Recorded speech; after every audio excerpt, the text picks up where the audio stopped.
Cordial saludo, mi nombre es Víctor Manuel López Restrepo, del grado décimo del Colegio Parroquial María Inmaculada. En este video abordaré 4 aspectos sobre el filósofo Guillermo de Ockham. Primero, una síntesis biográfica. Segundo, se señalarán sus principales obras. Tercero, su doctrina y principales aportes a la filosofía. En este punto describiré en qué consiste el debate entre los universales platónicos y el nominalismo de Ockham.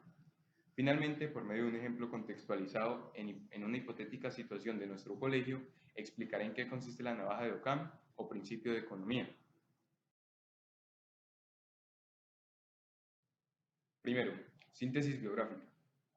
Guillermo de Ockham nace en Surrey, Inglaterra, en 1285 y fallece en Múnich en 1348. Fue un filósofo y teólogo inglés y perteneció a la orden de los franciscanos. Su doctrina teológica generó abundante polémica en su época.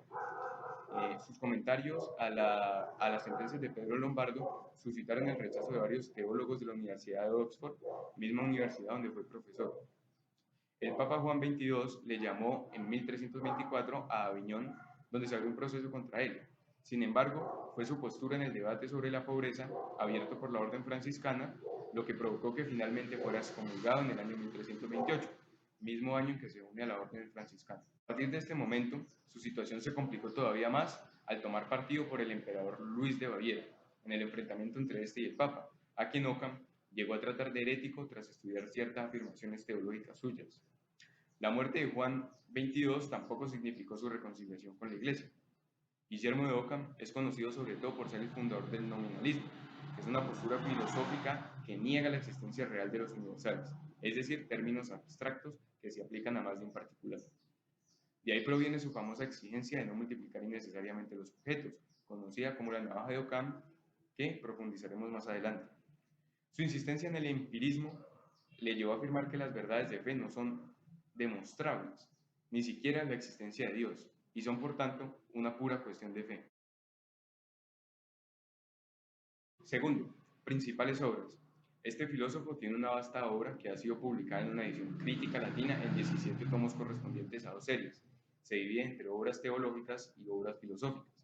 Este ha sido publicado por profesores del Franciscan Institute vinculado a la Universidad de San Buenaventura de Nueva York entre 1967 y 1988.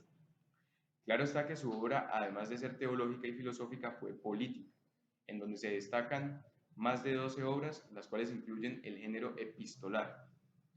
En las librerías en línea actualmente siguen muy vigentes la Suma Filosófica, es decir, un compendio de sus postulados filosóficos y su obra sobre el gobierno tiránico del Papa. Su obra filosófica, fundamentada en el nominalismo o conceptualismo como teoría filosófica opuesta al universalismo platónico. Tercero, su doctrina y principales aportes a la filosofía. Fueron múltiples los aportes de Ockham a la filosofía, a la teología y de cierta manera hasta la política. Fue además un valiente crítico de la institucionalidad católica. Recordemos que en ese momento Inglaterra no era católica y por lo tanto esta crítica tiene aún más valor. Dado lo limitado del tiempo para este video, abordaré el que se considera el principal aporte de Ockham a la filosofía, y es el haber dado estructura a una perspectiva que se conoce como nominalismo o conceptualismo, la cual se opone a la tradicional perspectiva de los universales platónicos. Veamos en qué consiste la diferencia entre universalismo y nominalismo o conceptualismo. Platón señala que existen unas ideas universales, que además existen de manera independiente al hombre, es decir, que no son una construcción mental, aunque puedan ser percibidas mentalmente. Ockham señala que no existen estas ideas universales por fuera de la construcción mental y lingüística del hombre, que lo que Platón identifica como universales son conceptos generales construidos por el ser humano a partir de su conocimiento del mundo y de darle nombre a ese mundo. Pensemos en una montaña. Desde la perspectiva de los universales platónicos, hay una idea de montaña que es universal y que existe en la realidad y no solo como un término lingüístico o como un concepto. Esa idea universal de montaña es independiente de cualquier concepto individual que se tenga sobre las montañas. O sea que la idea de montaña existe sin importar qué piense Carlos, que es una montaña, o qué piense María, que es una montaña. Y además, el universal de una montaña existe antes de que existieran María o Carlos. Desde el nominalismo de Ockham existen las montañas, claro que sí. En Pradera las vemos al mirar al oriente. Allí está la cordillera central, que es una cadena montañosa, pero la idea o concepto general de montaña para Ockham es una creación lingüística humana, cuya existencia entonces no es previa a la existencia del ser humano.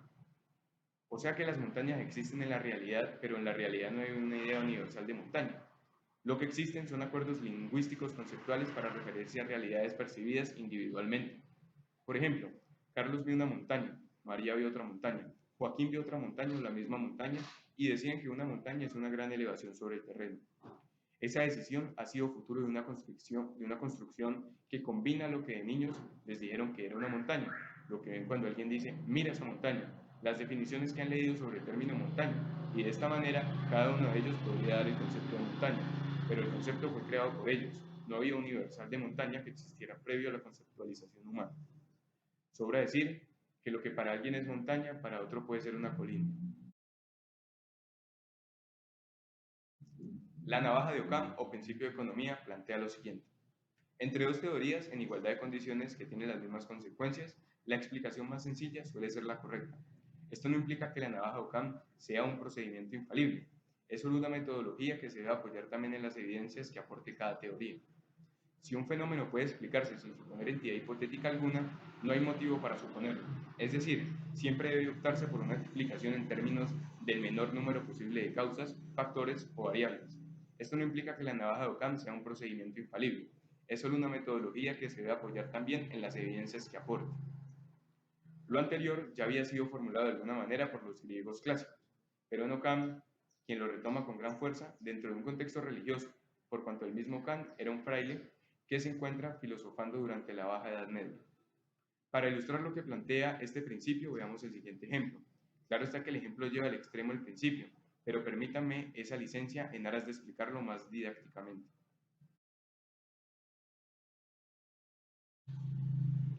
Un estudiante de grado décimo del colegio parroquial le dice al padre de Derian que no pudo presentar el trabajo sobre el filósofo que le había sido asignado. El padre le pregunta a la clase cuál creen que podría ser la causa por la cual el estudiante no presentó el trabajo y hay dos teorías. La primera consiste en que el estudiante no presentó el trabajo porque no lo hizo, lo cual está de acuerdo con su rendimiento acostumbrado, pues rara vez presenta un trabajo. La segunda es que en el momento en el que el estudiante desde el correo electrónico iba a enviar el trabajo, se posó sobre su casa una nave espacial. Dos extraterrestres descendieron y se llevaron el trabajo porque los seres humanos aún no estaban preparados para las revelaciones que este contenía y podría ser catastrófico. En el marco de la navaja de Ockham se debería escoger como explicación más plausible la primera, es decir, que el estudiante no presentó el trabajo porque no lo hizo, aunque en este universo de tantas maravillas y complejidades todo es posible.